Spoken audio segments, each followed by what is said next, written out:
جب بھی کسی صحابی کا نام آتا، کسی صحابی کا اسم گرامی آتا،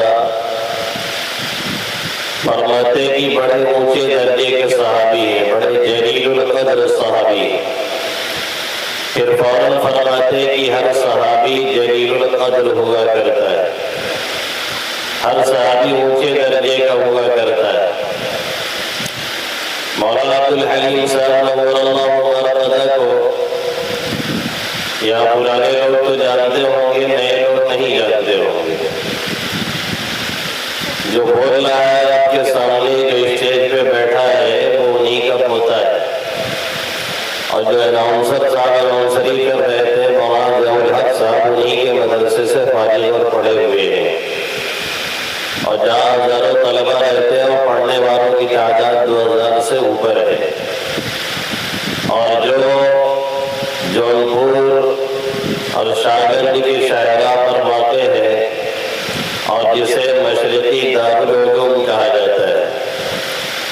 اور جو مدرسہ دارالعلوم کے اندر اپنی حیثیت رکھتا ہے بحمد اللہ تعالی کہ ہمارے یہاں کے پڑھے ہوئے جب دارالعلوم دیوبند جاتے ہیں تو انہیں ایک خاص مقام ملتا ہے، ایک خاص نگاہ سے وہ دیکھے جاتے ہیں، استعداد کے اعتبار سے بھی اور نماز روزہ کی پابندی کے اعتبار سے بھی۔ خود وہاں کے ناظم تعلیمات سابق مولانا احمد صاحب نے والد محترم محترم مدرسہ حاویہ ریاض العلوم مولانا عبدالرحیم صاحب سے کہا کہ آپ کے یہاں کے بچوں میں بڑی سلامت روی ہوتی ہے۔ اب سلامت روی میں ساری چیزیں داخل ہیں، ان کا اخلاق بھی، ان کا کردار بھی، ان کے نماز روزہ کی پابندی بھی، اساتذہ کا احترام بھی، اور ان کی تعلیمی صلاحیت اور لیاقت اور استعداد بھی۔ بحمد اللہ تعالی ایک خاص پہچان یہ مدرسہ رکھتا ہے۔ اسی کے بانی، اسی کے فاؤنڈر، اسی کے مؤسس دادا جان مولانا عبدالحلیم صاحب نور اللہ مرقدہ برد اللہ مضجعہ تھے، جو شیخ زکریا رحمۃ اللہ علیہ کے بھی خلیفہ تھے، اور شاہ وسیع اللہ صاحب نور اللہ مرقدہ کے بھی خلیفہ تھے۔ جب بھی کسی صحابی کا نام آتا تو فوراً فرماتے کہ بڑے جلیل القدر صحابی ہیں، پھر فوراً فرماتے کہ ہر صحابی جلیل القدر ہوا کرتا ہے، ہر صحابی بہت اونچے درجے کا ہوا کرتا ہے۔ یہ جو صحابہ کرام کے درجے اور معیار قائم کیے جاتے ہیں، اور ہمیں اور آپ کو یہ بتایا جاتا ہے کہ فلاں صحابی اعلیٰ درجے کے ہیں، اور فلاں صحابی متوسط درجے کے ہیں، اور فلاں صحابی ادنا درجے کے ہیں، یہ معیار اور لیول ان کے آپس کے اعتبار سے ہوتا ہے، ورنہ ہمارے اور آپ کے اعتبار سے ہر صحابی عظمت اور تقدس کی اس بلندی کو پہنچا ہوا ہے جہاں پر بعد والے پوری زندگی سجدے میں گزار دے اور اللہ اللہ کرتے ہوئے پوری زندگی ختم کر دے، اور سجدے میں ناک رگڑتے ہوئے پوری زندگی گزار دے، پھر بھی کسی صحابی کی گرد کو نہیں پا سکتے ہیں۔ مقام کو پہنچنا تو بڑی دور کی بات ہے، کیونکہ جیسے کوئی شخص محنت کر کے کوشش سے خود سے نبی نہیں بن سکتا ہے، ایسے ہی کوئی شخص محنت کر کے صحابی نہیں بن سکتا ہے۔ جسے اللہ نے منتخب کیا اور چنا، صحابیت کا مقام اسی کو ملا۔ اسی لیے اللہ رب العزت نے قرآن مقدس میں فرمایا وَالْحَمْدُ لِلَّهِ وَسَلَامٌ عَلَىٰ عِبَادِهِ الَّذِينَ اصْطَفَىٰ۔ اے محمد عربی صلی اللہ علیہ وسلم، آپ کہہ دیجئے ساری تعریفیں اللہ کے لیے ہیں، اور سلامتی ہو اس کے برگزیدہ بندوں پر۔ یہاں پر جو برگزیدہ بندے ہیں یہی صحابہ کرام رضوان اللہ تعالی علیہم اجمعین ہیں، جس پر اپنے حبیب صلی اللہ علیہ وسلم کے واسطے سے اللہ رب العزت سلامتی بھیج رہے ہیں اور بھیجوا رہے ہیں۔ تو جیسے نبوت اور مقام نبی اور نبی کا انتخاب خود اللہ کرتا ہے، کوئی کوشش کر کے محنت کر کے نبوت نہیں حاصل کر سکتا ہے، ایسے ہی صحابی کا انتخاب بھی اللہ رب العزت نے کیا، کوئی کوشش کے ذریعے سے صحابی نہیں بن سکتا ہے۔ پھر بعد والے کسی بھی درجے کو عبور کر جائے، کبھی کسی صحابی کی گرد کو نہیں پا سکتے، اس لیے کہ وہ دو آنکھیں کہاں سے لے کر کے آئیں گے جنہوں نے ایمان اور اسلام کی حالت میں اللہ کے حبیب صلی اللہ علیہ وسلم کا دیدار کیا تھا۔ سب کچھ ہونے کے بعد وہ چند ثانیے، چند لمحے، چند سیکنڈ اور چند منٹ کہاں سے لے کر کے آئیں گے جنہوں نے ایمان اور اسلام کی حالت میں آقا مدنی صلی اللہ علیہ وسلم کی صحبت اٹھائی تھی اور آپ کا ساتھ پایا تھا۔ اسی لیے میرے نبی محترم محمد عربی صلی اللہ علیہ وسلم نے اپنے صحابہ کرام کے بارے میں متنبہ کرتے ہوئے اور آگاہ کرتے ہوئے اور ان کی شان میں کسی طرح کی گستاخی نہ ہونے پائے، اس سے بچانے کے لیے وہ مشہور جملہ کہا جو ہمارے اور آپ کے ہاں خطبہ جمعہ میں عام طور پہ خطیب پڑھتا ہے، اور خطیب صاحب شاید خود نہیں سمجھتے ہیں تو بیچاری عوام کیا سمجھے گی۔ اللہ اللہ فی اصحابی لا تتخذوهم من بعدی غرضا فمن احبهم فبحبی احبهم ومن ابغضهم فببغضی ابغضهم وخیر امتی قرنی ثم الذین یلونهم ثم الذین یلونهم۔ اللہ کے حبیب صلی اللہ علیہ وسلم فرما رہے ہیں میرے صحابہ کے بارے میں اللہ سے بچتے رہنا، میرے صحابہ کے بارے میں اللہ سے ڈرتے رہنا، میرے بعد کبھی بھی ان کو تنقید کا نشانہ مت بنانا، میرے بعد کبھی بھی ان کے اوپر انگلی مت اٹھانا، کبھی بھی کسی صحابی پر اعتراض مت کرنا، اس لیے کہ کسی صحابی سے بدگمانی اور بدظنی کا مطلب یہ ٹھہرا کہ ہمارا اور آپ کا دین اور ایمان بھی متزلزل ہو گیا اور اس کا کام بھی تباہ ہو گیا۔ اس لیے کہ آقا مدنی صلی اللہ علیہ وسلم پر جو قرآن نازل ہوا، اللہ کے حبیب صلی اللہ علیہ وسلم نے جو اس کا ایکسپلین کیا اور اس کی وضاحت کی، اور احادیث اور سنت کی شکل میں اور سیرت کی شکل میں جو ذخیرہ اس کے نتیجے میں وجود میں آیا، اسے نقل کرنے والے، اسے لینے والے، اسے پہنچانے والے، اس کی حفاظت کرنے والے اور امت تک اسے ہو پہنچا دینے والے، سب سے پہلی جو کڑی ہے وہ صحابہ کرام رضوان اللہ تعالی علیہم اجمعین کی ہے۔ اس لیے اگر وہاں سے بدگمانی ہو گئی یا وہاں سے دل و دماغ میں کوئی کدورت پیدا ہو گئی تو پھر نہ دین رہے گا، نہ ایمان رہے گا اور نہ اسلام رہے گا۔ جس کی جڑیں ہل جائیں، جس کی بنیادیں متزلزل ہو جائیں اور جس کی بنیادوں میں رخنے پڑ جائیں اور جس کی بنیاد ہی باقی نہ رہے، وہ یہ کہے کہ نہیں ہماری تعمیر باقی ہے اور ہماری چھتیں باقی ہیں، ظاہر ہے ایک جاہلانہ، ایک سفیہانہ، ایک بیوقوفانہ بات ہے، اس کے علاوہ کچھ بھی اسے نہیں کہا جا سکتا ہے۔ ایسے ہی جو مین کڑی ہے اگر اس سے دوری ہو گئی اور اس سے بدگمانی یا بدزبانی شروع ہو گئی تو پھر دین اور ایمان نہیں رہ جائے گا۔ یہ وہ اہم پوائنٹ ہے اور نقطہ ہے جسے ہمیں اور آپ کو اپنے دل و دماغ کے اندر بسانا اور بٹھانا چاہیے، اپنے کو سمجھانا چاہیے، اپنی آل اولاد کو سمجھانا چاہیے، اپنی نئی نسل کو، نئی جنریشن کو یہ سب بات بتانے کی ضرورت ہے، کیونکہ یہ عوام کے تعلق سے باتیں نہیں ہیں کہ جس میں غفلت ہو جائے تو کام چل جائے۔ یہ ہمارا اور آپ کا بنیادی عقیدہ ہے کہ سب سے مقدس جماعت انبیاء کرام کے بعد اس روئے زمین پر اگر کوئی وجود میں آئی ہے اور کسی کو دنیا کے اندر اگر نبوت کے بعد جنت کی بشارت دی گئی اور پیغام سنایا گیا اور یہ مل کر سنایا گیا کہ اللہ ان سے راضی ہے، وہ اللہ سے راضی ہے، اور یہ بتایا گیا کہ ساری کی ساری جماعت جنتی ہے، اور یہ بتایا گیا کہ جو بھی اس جماعت میں داخل ہو گیا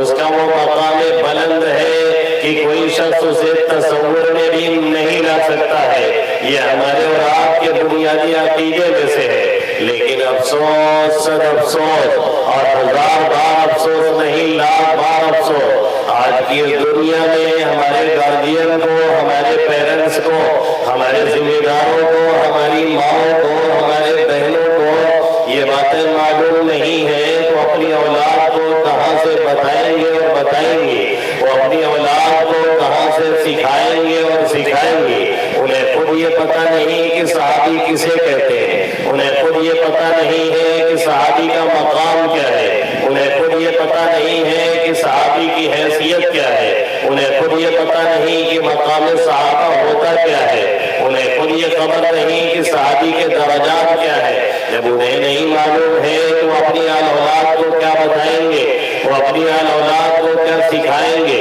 وہ اپنی آل اولاد کو کیا بتائیں گے اور کیا سکھائیں گے؟ نتائج جس کے بڑے بھیانک ہمارے اور آپ کے سامنے آ رہے ہیں، اس کی وجہ سے ہمارا 25 سال کا نوجوان اور ہمارے 30 سال کے نوجوان سے اگر پوچھ لیا جائے کہ صحابی کسے کہتے ہیں تو میرا انداز ہے کہ اکثریت بتا نہیں پائے گی۔ جہاں ہمارا ماحول، اب جہاں کا ہمارا معاشرہ اتنے سوائن کا شکار ہو چکا ہے، اور حالت اور نوبت بعیدہ نصیب کہ 25 سال کے بچوں کو جہاں محمد عربی صلی اللہ علیہ وسلم کے بارے میں نہیں معلوم، جہاں آقا کے بارے میں انہیں یہ خبر نہیں کہ آقا کہاں تشریف لائے تھے، اور آقا کی مقصد کا، بعثت کا مقصد کیا ہے، اور آقا مکہ میں کتنے زمانے تک رہے اور مدینہ میں کتنے زمانے تک رہے، اور آقا کی تدفین کہاں ہوئی، آقا آرام کہاں کر رہے ہیں، اور آقا کا مشن کیا تھا، آقا کا مقصد کیا تھا، جہاں یہ باتیں پتہ نہیں، بنیادی باتوں سے اتنی بے خبری اور لا علمی ہے، اور اس کی مین وجہ یہ ہمارے گارڈین ہیں، ہمارے پیرنٹس ہیں، ہمارے ذمہ دار ہیں، جو اپنی ذمہ داریوں کو دنیاوی حد تک تو نبھاتے ہیں، لیکن دینی اعتبار سے انتہائی غفلت کے وہ شکار ہے۔ خود شاید بڑے میاں نماز کے پابند ہے، خود شاید بوڑھی اماں نماز کی پابند ہے، خود شاید ہماری والدہ اور ہماری دادی اور ہماری نانی نماز کی پابند ہے، لیکن اولاد بھی پابند ہو، اولاد بھی نماز پڑھے، اولاد بھی زکوٰۃ دے، اولاد بھی دین کے راستے پہ چلے، اولاد کو بھی یہ معلوم ہو کہ اللہ کیا ہے، اولاد کو یہ بھی معلوم ہو کہ لارڈ اور گاڈ وہی ہے، اولاد کو بھی یہ معلوم ہو کہ خالق اور مالک وہی ہے، اولاد کو یہ بھی معلوم ہو کہ اس کے بغیر کوئی ایک ذرہ بھی ادھر سے ادھر حرکت نہیں کر سکتا ہے، اولاد کے بھی دل دماغ میں یہ یقین پیوست ہو، جاگزی ہو کہ جب تک وہ چاہے دنیا کی کوئی طاقت ہمارا اور آپ کا ایک بال بھی بیٹا نہیں کر سکتی ہے، اور اگر اس نے منظور کیا ہوا ہے تو دنیا کی کوئی طاقت ہمارے پیچھے نہ لگے تو بھی ہمیں تباہ اور برباد ہی ہونا ہے۔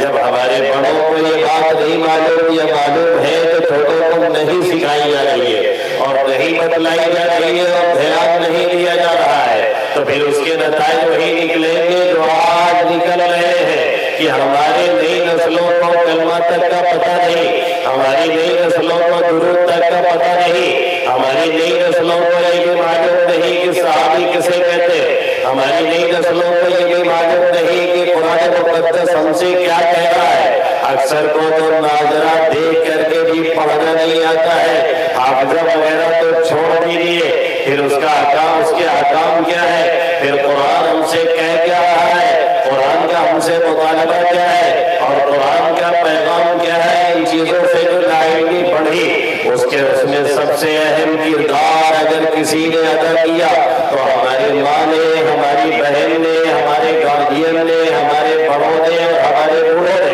ایک فیوچر بنانے کی کوشش کی گئی، ایک فیوچر کی طرف توجہ دی گئی، اور ایک فیوچر کی بات کی گئی، اور کہا گیا کہ ہم اس کا فیوچر صحیح کرنا چاہتے ہیں، ہم اپنے اولاد کا فیوچر بنانا چاہتے ہیں، اور فیوچر سے اور مستقبل سے مراد یہ لیا گیا کہ اس کی جاب کہیں قاعدے سے لگ جائے اور اس کی نوکری کہیں پہ ہو جائے اور کسی طرح سے وہ ملازمت میں سکسیس ہو جائے یا کاروبار میں سکسیس ہو جائے اور 4 پیسے آنے لگے اور پھر ہوٹل بازی شروع ہو جائے اور کھانا اور پینا اور عیاشی کرنا اور دن اور رات میں ہی مشغلہ بنا لینا یہی فیوچر ہم نے سمجھا اور اسی طرف توجہ دی، اور جو اصل فیوچر اور مستقبل ہے یعنی قبر کی زندگی اور قبر کے بعد کی زندگی، اس کی طرف سے عام طور سے نہ صرف یہ کہ غفلت اور بیزاری ہے، بلکہ اگر کوئی توجہ دلاتا ہے تو ہم اسے گرا سمجھتے ہیں اور ہمیں محسوس ہوتا ہے کہ یہ باتیں ہمیں سننے کے لائق نہیں ہے۔ جیسے ہی دین کی بات آتی ہے، ایمان کی بات آتی ہے، ہمارے صالحہ کی بات آتی ہے، ہمارے اور آپ کے ذہنوں پہ گرانی محسوس ہونے لگتی ہے اور ہم اور آپ ایسی چیزوں سے دور بھاگنا شروع کر دیتے ہیں۔ اللہ رب العزت نے قرآن مقدس میں کیا فرمایا؟ هو الذي خلق لكم ما في الارض جميعا، کہ جتنا بھی دنیا کے اندر بنایا گیا ہے، پیدا کیا گیا ہے، یہ شجر، یہ حجر، یہ چاند، یہ بحر و بر اور یہ زمین اور آسمان کا سسٹم اور یہ در اور یہ چلتا ہوا آسمان اور یہ حرکت کرتی ہوئی زمین اور یہ سیارے اور یہ ستارے اور اس میں لگے ہوئے یہ قمقمے اور جلتا ہوا یہ بلب اور مرکری اور یہ چراغ اور روشنی جس کو اللہ نے لگا رکھا ہے آسمانوں کے اندر، جس کے بارے میں اللہ قرآن میں فرماتا ہے هو الذي جعل الشمس ضياء والقمر نورا وقدره منازل لتعلموا عدد السنين والحساب۔ یہ اللہ ہے جس نے قرآن اور جس نے سورج کو اللہ نے روشن بنایا ہے، مرکری کی شکل میں آپ کو دیا ہے، اور چاند کو بھی روشنی کا ذریعہ بنایا ہے، ٹیوب لائٹ کی شکل میں دیا ہوا ہے۔ یہ اللہ نے سارا نظام جو بنایا ہے، اس کے بنانے کا مقصد کیا ہے، اس کے بنانے کا خلاصہ کیا ہے، اس کے بنانے کا نچوڑ کیا ہے، اس کے بنانے کا لب لباب کیا ہے؟ ظاہر ہے ہر ایک کی چیز کے کرنے کا اور بنانے کا کوئی نہ کوئی مقصد ہوا کرتا ہے۔ ایک عام انسان بھی کوئی کام کرتا ہے تو اس کے پیچھے کوئی نہ کوئی مقصد کار فرما ہوتا ہے، کوئی نہ کوئی اس کے پیچھے لاجک ہوتی ہے۔ اگر بغیر حکمت کے اور بغیر مصلحت کے کوئی کام کوئی شخص کرتا ہے تو ہماری اور آپ کی زبان میں اسے منٹل اور پاگل کہتے ہیں، اور یہ کہتے ہیں کہ اس کا دماغ چل چکا ہے، اسی لیے بے کام کا کام کر رہا ہے، بے مقصد کاموں میں لگا ہوا ہے۔ ظاہر ہے جب ایک عام انسان بھی کوئی کام انجام دیتا ہے تو اس کے پیچھے کوئی نہ کوئی مقصد لگا ہوا ہوتا ہے، بے مقصد کوئی بھی کوئی کام نہیں کرتا ہے۔ اگر کسی کو لگتا ہے کہ یہ کام بے مقصد ہے تو لوگ اسے منٹل اور پاگل کہنے لگتے ہیں۔ جب ایک عام انسان کی یہ حالت ہے تو پھر جو احکم الحاکمین ہے، جو رب العالمین ہے، جس نے اس بھیجے سے اور دماغ سے ہمیں اور آپ کو نوازا ہے، اور جس نے اس پرزے کو بنایا ہوا ہے، اور جس نے یہ سوچنے کی، سمجھنے کی ہمیں اور آپ کو صلاحیت دی ہے، اور جس نے یہ عقل دی ہے معمولی سی اور اس کے صحیح استعمال کا ہمیں اور آپ کو طریقہ سکھایا اور بتلایا ہوا ہے، وہ ایسا کام کیوں کرے گا کہ زمین اور آسمان بنا دی جائے اور چاند اور سورج کو کام میں لگا دیا جائے اور ساری دنیا کو بنا کر کے یوں ہی بیکار چھوڑ دیا جائے اور اس کے پیچھے کوئی مقصد نہ ہو، کوئی لاجک نہ ہو؟ یہ پاسبل ہے ہی نہیں، یہ ممکن ہے ہی نہیں۔ اسی لیے اللہ رب العزت نے قرآن مقدس میں ایک جگہ نہیں سینکڑوں جگہ کم سے کم فرمایا ہوگا وَمَا خَلَقْنَا السَّمَاوَاتِ وَالْأَرْضَ وَمَا بَيْنَهُمَا لَاعِبِينَ وَمَا خَلَقْنَا السَّمَاوَاتِ وَالْأَرْضَ إِلَّا بِالْحَقِّ۔ کہیں اللہ کہتا ہے کہ ہم نے زمین کو، آسمان کو،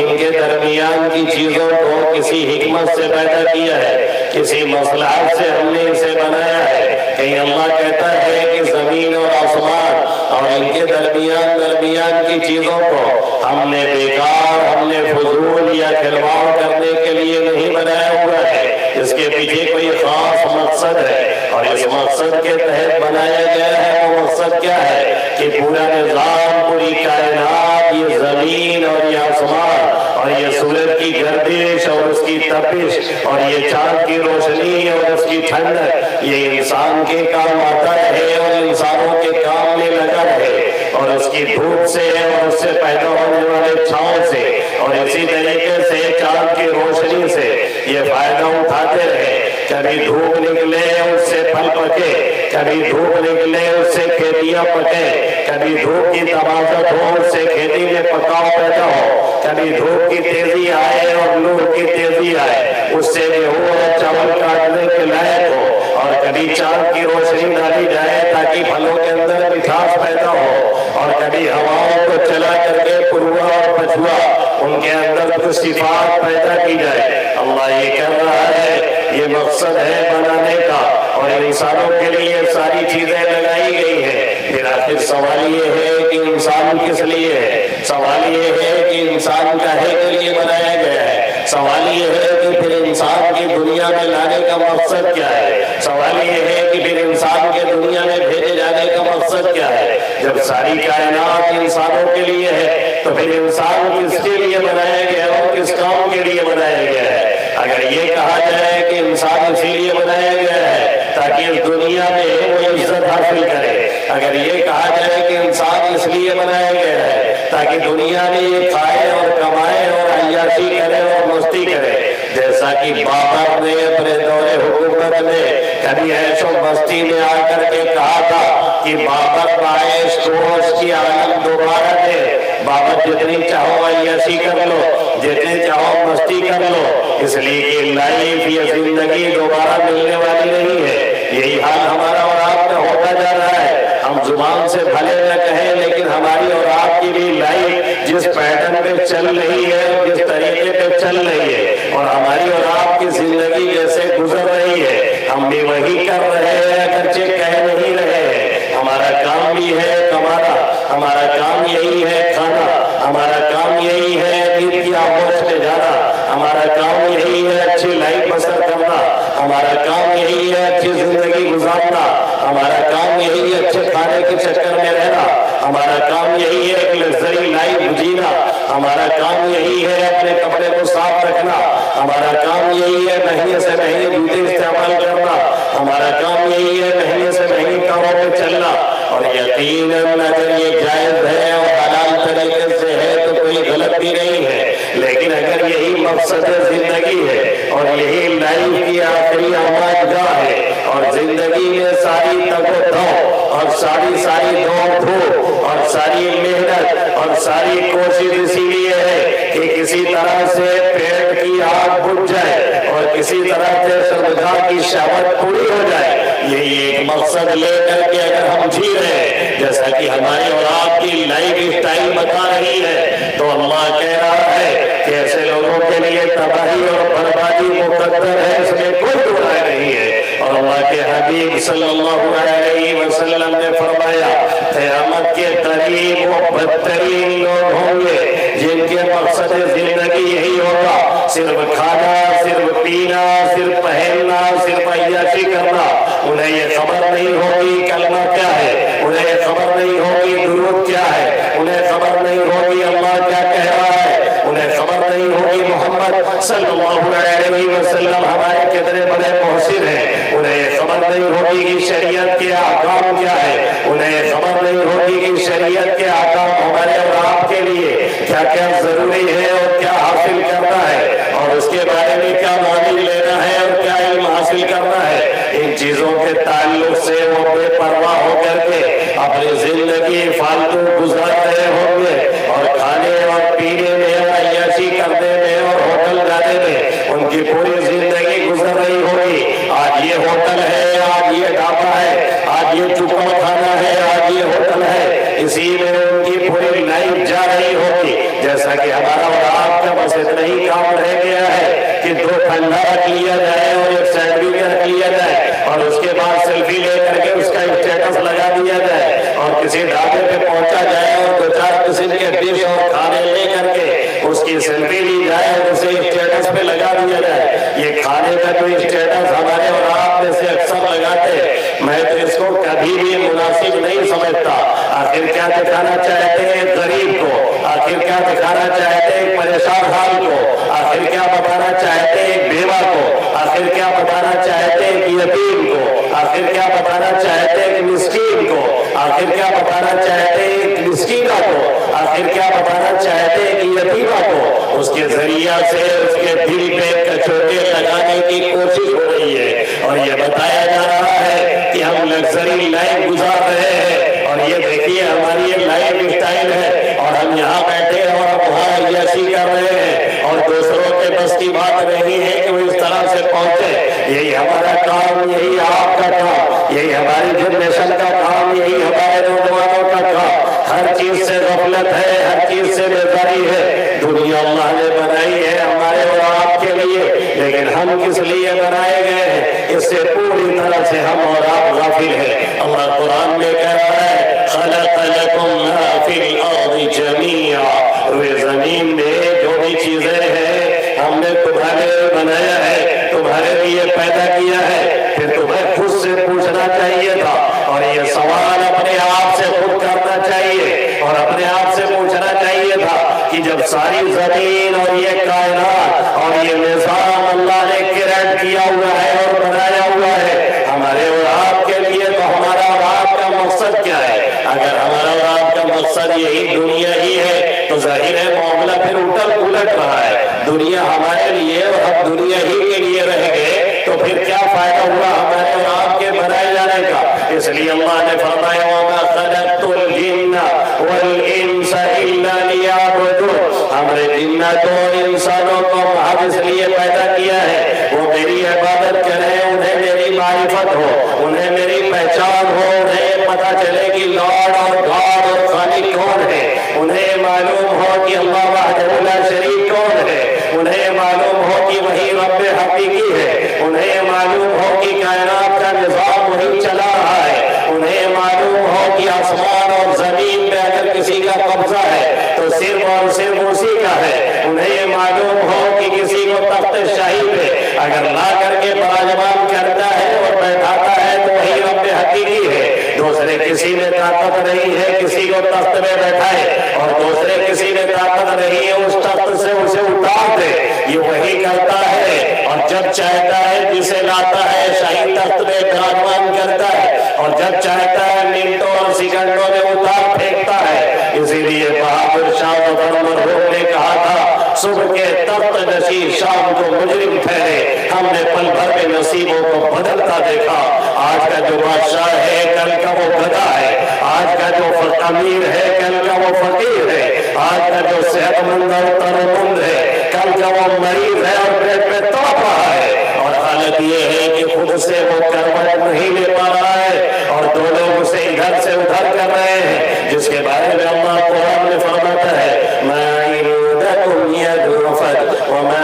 عِندَ اللَّهِ بَاقٍ، جو کچھ تمہارے پاس ہے اسے فنا ہونا ہے، جو تمہارے پاس ہے اسے ختم ہونا ہے، جو چیز تمہارے یہاں ہے اسے فنا ہی فنا ہے، اسے پتہ نہیں ہے، یہ صحت آج ہے کل نہیں ہے، یہ جوانی آج ہے کل نہیں ہے، یہ حسن آج ہے کل نہیں ہے، یہ تندرستی آج ہے کل نہیں ہے، یہ جوانی آج ہے کل نہیں ہے، اور یہ مال و دولت آج ہے کل نہیں ہے، اور یہ ساتھی اور سنگاتی اور یہ مجلس آج ہے کل نہیں ہے، اسے سورا ہونا ہے اور چھوڑ کر کے جانا ہے۔ اور یاد رکھو میرے نوجوانوں، اور یاد رکھو میرے بوڑھوں، اور یاد رکھیں میری مائیں اور بہنیں، اگر کوئی تیاری کرے یا نہ کرے، کوئی موت کو سوچے یا نہ سوچے، کوئی موت کے لیے تیار رہے یا نہ تیار رہے، کوئی موت کی تیاری کرے یا نہ تیاری کرے، پھر بھی اسے موت کے منہ میں جانا ہے، اور موت کا آئینی پنجہ اسے گرو کر کے لے کر کے جائے گا،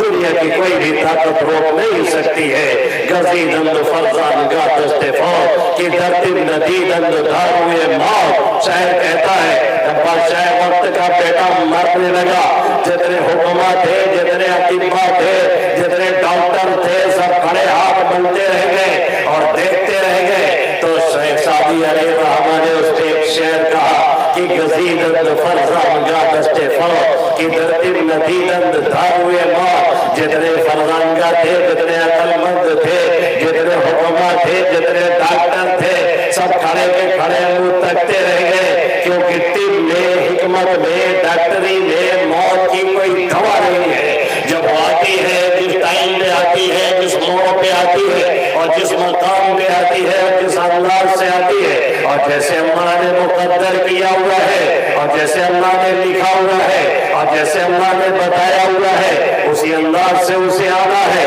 اس میں ایک سیکنڈ کا فاصلہ نہیں، اس میں ایک سیکنڈ کی تاخیر نہیں، اس میں ایک سیکنڈ کا فرق نہیں۔ جو ہم میں سے بہت سے لوگ یہ کہتے ہیں کہ معلوم نہیں کیسے جا رہا تھا اور بریک فیل ہو گئی، ٹرک کے نیچے چلا گیا، اور معلوم نہیں کیسے جا رہا تھا اور تھوڑا سا ہینڈل مس کیا اور گرا بیچارہ، اچانک سے ایسا ہو گیا، کون سے ڈھنگ سے ایسا ہو گیا، حادثاتی طور پہ ایسا ہو گیا، اتفاقی طور پہ ایسا ہو گیا۔ ہمارے اور آپ کے اعتبار سے وہ کانفیڈنس ہے، ہمارے اور آپ کے اعتبار سے وہ حادثہ ہے، ہمارے اور آپ کے اعتبار سے وہ اچانک ہے، لیکن اللہ کے اعتبار سے وہ سب انتظام کیا ہوا ہے، جس کے بارے میں وہ قرآن میں فرماتا ہے کل امر مستقر، ہر چیز کا ہمارے یہاں ایک وقت متعین ہے، ہم نے سب متعین کر رکھا ہے۔ اور پھر یہ ہے کہ مرنا کہاں ہے، پھر یہ کہ مرنا کس زمانے میں ہے، پھر یہ کہ مرنا کس جگہ پہ ہے، اس کا بھی ہم نے ٹائم ٹیبل سب فکس رکھا ہے، اس میں ایک سیکنڈ کا بھی کوئی فرق ہونے والا نہیں ہے۔ وما تدری نفس ماذا تکسب غدا وما تدری نفس بأي أرض تموت، کسی کو یہ خبر نہیں کل کیا کرے گا، کسی کو یہ خبر نہیں کل کیا کمائے گا، کسی کو یہ خبر نہیں وہ کل سو کے اٹھے گا کہ نہیں اٹھے گا، کسی کو یہ خبر نہیں کس سرزمین پہ مرے گا۔ اللہ فرما رہا ہے سب کچھ ہمیں پتا ہے، ہم نے سب ٹائم بنایا ہوا ہے، ساری دنیا ہمارے لیے، اور ہم اس لیے کہ اللہ کو پہچانے، ہم اس لیے کہ اس کو جانے، ہم اس لیے کہ اس یقین کو دل و دماغ میں بٹھا لے کہ جب تک اللہ نے چاہا ہوا ہے تب تک ہمیں اس دنیا میں رہنا ہے، اور جب نہیں چاہا ہے تو پھر اس دنیا کو چھوڑ کر کے جانا ہے۔ رہنے کے کتنے انتظامات کر لیے جائے اور کتنے ہائی فائی ایجوکیشن حاصل کر لی جائے اور کتنے لگژری لائف گزاری جائے اور کتنے بڑے محل اور پیلس میں رہا جائے اور کتنی آگے اور پیچھے اپنے حساب قائم کر لیا جائے، پھر بھی جس روز اللہ نے چاہا ہے اس روز چھوڑ کر کے جانا ہے، اور جب تک نہیں چاہا ہے تب تک کوئی دنیا موبائل کا نام لے نہیں جا سکتا ہے۔ یہ یقین پیدا کیا جائے، یہ یقین بٹھایا جائے، یہ یقین ذہن و دماغ میں جاگزی کیا جائے، اور اس یقین کو بٹھا دیا جائے کہ دنیا کی کوئی بھی طاقت آئے اور دنیا میں کوئی بھی حکومت بدلے اور پلٹے اور کوئی بھی آئے اور جائے، ہماری اور آپ کی صحت پہ فرق نہ پڑے، اس لیے کہ ہمارا یقین اس ذات وحدہ لا شریک پہ ہے جو حی و قیوم ہے، جو کل بھی شہنشاہ تھا، آج بھی ہے اور آئندہ بھی رہے گا، اور جو یہ کرتا ہے اور جو یہ کہتا ہے کہ ہمارے قبضے قدرت میں سب کچھ ہے، اور اگر نہیں سمجھ میں آتا تو کل قیامت میں جب آؤ گے اور ہمارا سامنا کرو گے تو سارا راز کھل جائے گا، اور جو فرض خدائی دنیا میں لوگوں کو حاصل ہے اور جو فرض خدائی یہ چل رہی ہے اور لوگ اپنے کو خدا سمجھ رہے ہیں، اور آج کے کچھ فرعون جو فرعونی اسٹائل میں کسی مندر کا یا کسی دوسرے پارلیمنٹ کا ادھاٹن کر رہے ہیں، اور انہیں یہ لگتا ہے کہ اب ہمیں کوئی روکنے والا نہیں، انہیں یہ لگتا ہے کہ ہماری طاقت بہت بڑی ہے، انہیں یہ لگتا ہے کہ ہمارے ممبران بہت زیادہ ہے، انہیں لگتا ہے کہ ہمارے پاس بڑی قوت ہے۔ اللہ کہہ رہا ہے یہ قوت اور یہ طاقت اور یہ شان و شوکت اور یہ روب اور دھا پہلے بھی لوگ لے کر کے آئے، اور یہی نہیں کہ لے کر کے آئے، اور ایک فرعون آیا تھا اس نے تو یہاں تک کہہ دیا انا ربکم الاعلی، میں تمہارا چھوٹا موٹا رب نہیں، بڑا رب ہوں، چھوٹا موٹا رب نہیں ہوں۔ اللہ نے لے جا کر کے دریا میں غرق کر کے مارا، ایسے ڈبو ڈبو کر کے مارا جیسے چوہے کو پھینک کر کے پانی میں لوگ ڈھیرے مار مار کر کے اسے مارتے ہیں، اور وہ سسک کے مارتا ہے، اللہ نے اسے مارا اور مار کر کے اس کی لاش کو باہر رکھا اور نکال کر کے میوزیم میں پہنچایا، اور اللہ نے فرمایا فَجَعَلْنَهُ سَلَفًا وَمَثَلًا لِلْآخِرِينَ، ہم نے اسے بعد والوں کے لیے نشان عبرت بنایا، ہم نے اسے بعد والوں کے لیے بھولا بسرا بنایا، ہم نے اسے بعد والوں کے لیے عبرت کا نشان بنایا۔ دنیا آئے اور دیکھے، دنیا آئے اور یقین کرے، دنیا آئے اور یقین سے کہے کہ اللہ ہے جو سب کچھ کرتا ہے، جس نے وقت دیکھے فرعون کا جنازہ بھی نہیں اٹھنے دیا اور اسے موت کے منہ میں لے جا کر کے اور لا کر کے میوزیم میں رکھوایا اور اسے ہر سال اس کی باڈی کا جو حصہ ہے وہ تھوڑا تھوڑا بڑھتا رہتا ہے. ہر ایک شخص کے مرنے کے بعد اس کی باڈی گلتی ہے, سڑتی ہے, ختم ہوتی ہے, لیکن فرعون کی باڈی کا حال یہ ہے کہ اس کی باڈی کے چمڑے بڑھتے ہیں, اس میں اضافہ ہوتا ہے اور ہر سال 17 مارچ کے اپریل کو تاریخ میں مجھے تھوڑی سی بھول ہو رہی ہے, چوہے باقاعدہ چھوڑے جاتے ہیں اس کی باڈی کو کترنے کے لیے اور کم کرنے کے لیے. اور اللہ یہ دکھا رہا ہے میرے مقابل میں جو بھی آتا ہے میں اس کی ٹانگ توڑے بغیر نہیں لیتا ہوں, اس لیے کہ یہ عظمت, اس لیے کہ یہ بڑائی, اس لیے کہ یہ کبریائی, اس لیے کہ یہ جلال, اس لیے کہ یہ شان, اس لیے کہ یہ شوکت, اس لیے کہ یہ طاقت یہ صرف اور صرف نہیں ہے اور مجھے مناسب ہے. جو بھی اس میں ٹانگ اڑاتا ہے اللہ کہہ رہا ہے میں اس کی ٹانگ کھینچے بغیر نہیں رہتا ہوں. یہ یقین ہمارا ہونا چاہیے, یہ اعتقاد ہمارا ہونا چاہیے, آپ کا ہونا چاہیے, ہمارے گارجین کا ہونا چاہیے, ہمارے پیرنٹس کا ہونا چاہیے اور ہمارا عوام کا ہونا چاہیے. عام انسان سوچی جو یقین بابا کی صدر رہی ہے 5-10 سال پہلے ہم نے اور آپ نے اس کے جرائم کو دیکھا, ہم نے اور آپ نے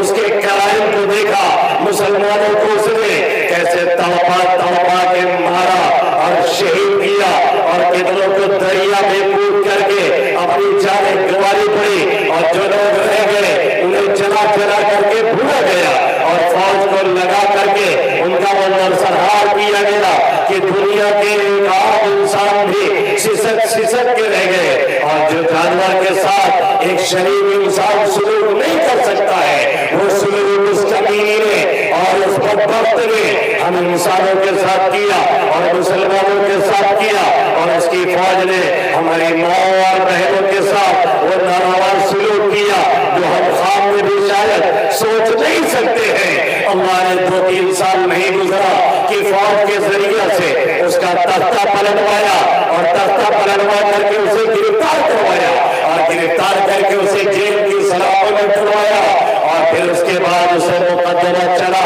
اور مقدمہ میں بھی سپریم کورٹ نے اسے سزا سنا دی ہے. اب اسے ایک کال کوٹری میں رکھا گیا ہے, ایک معمولی سا کمرہ ہے جو 5x5 کا کمرہ بھی ٹھیک سے نہیں ہے, اسی میں اسے رہنا ہے, اسی میں اس کی لڑکی ہے, اسی میں کھانا پہنچتا ہے, اس سے باہر کی دنیا وہ دیکھ نہیں سکتی ہے. یہ میرا رب ہے جس نے منٹ اور سیکنڈوں میں سب کچھ بدل کر کے رکھ دیا. اللہ اسی کو کہتا ہے مالک الملک تؤتی الملک من تشاء وتنزع الملک ممن تشاء وتعز من تشاء وتذل من تشاء بيدك الخير انك على كل شيء قدير. اسی کو اللہ نے فرمایا خلق لكم ما في الارض جميعا, سب کچھ تمہارے لیے اور تم کس لیے, میرے لیے, تم کس لیے, مجھے پہچاننے کے لیے, تم کس لیے, مجھے ماننے کے لیے, تم کس لیے, مجھے سجدہ کرنے کے لیے, تم کس لیے, میری ربوبیت کا اقرار کرنے کے لیے, تم کس لیے, میرے خدائی کا اقرار کرنے کے لیے, تم کس لیے, میری وحدانیت کا ڈنڈا بچانے کے لیے, تم کس لیے, میری وحدانیت کو دنیا کو سنانے کے لیے, تم کس لیے, میرے کلمے کو دنیا میں گانے کے لیے, تم کس لیے, میری خدائی کے حمد کو دنیا میں سنانے کے لیے, تم کس لیے, میرے نبی محترم کی